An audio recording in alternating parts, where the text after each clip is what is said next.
Welcome to the Louie File. I want to talk to you about a very familiar story in the Bible. In the Gospel of John, chapter 3, there's a story about a man named Nicodemus that came to see Jesus at night. And he says to him, he calls Jesus Rabbi. He says, Rabbi, good teacher. He said, I know that you're from God because no one could do what you do unless God was with him. And Jesus says to him, Nicodemus, you must be born again. And unless you're born again, you can't even see the kingdom. It seems kind of an odd thing on the surface because Nicodemus is saying to him that he's a good teacher, and Jesus seems to just kind of jump into this idea about Nicodemus needing to be born again. Why would he say that? Well, I believe that Nicodemus was looking to Jesus. Nicodemus, we find out later, a few more verses later, Nicodemus was a teacher. And I think, since he came to Jesus and addressed Jesus as a teacher, he was coming to him, teacher to teacher, saying, good teacher, teach me something. He was, well, what's the best book I could read? Or teach me a lesson plan, or, quote me something, give me a tradition, give me a ritual, give me some book or philosophy to follow, or what is it that you have learned that gets God to operate in your life the way he does? And Jesus told him that the only way that God operates in your life at all is when you're born again. And he goes on to tell him, he says, that which is flesh, and that which is spirit. So he says, you have to be born of the Spirit.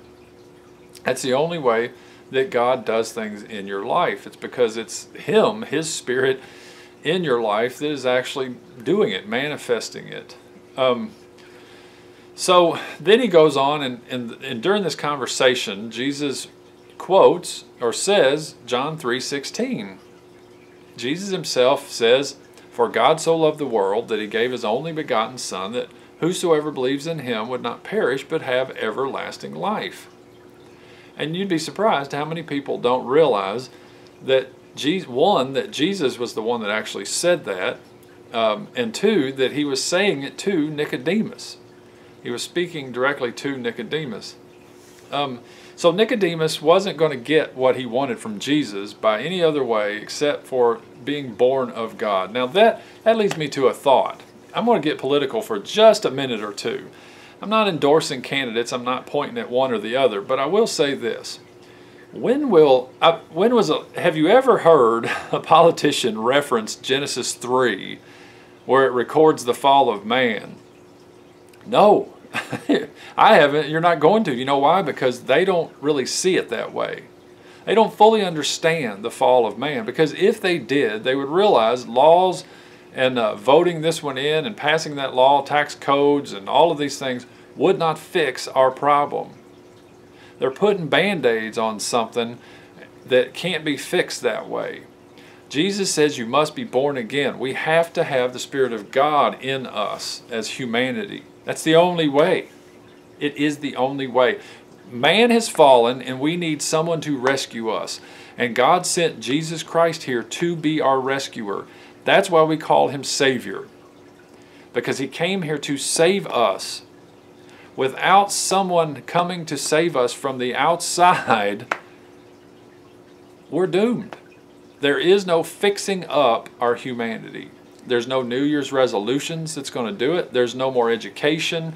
There's no great teacher or teaching. There's no traditions. There's no religion. None of that can fix fallen man. The only thing that can fix fallen man is the very life of God himself being birthed in him. That's how you become the new creature. That's how the old things are passed away. That's the only way.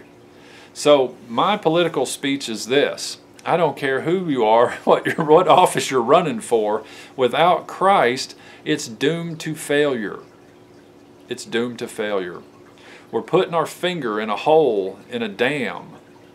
That's all we're doing with politics, policies, government, all of that stuff. It's only going to hold it back for so long.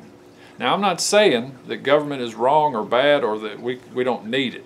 Obviously, we need some form of civilization, just to keep us alive long enough, hoping that maybe we will be born again. The Anyway, that's my little rant about that. So, you must be born again, or you can't even see the kingdom. I'll talk to you next time. Thanks for listening.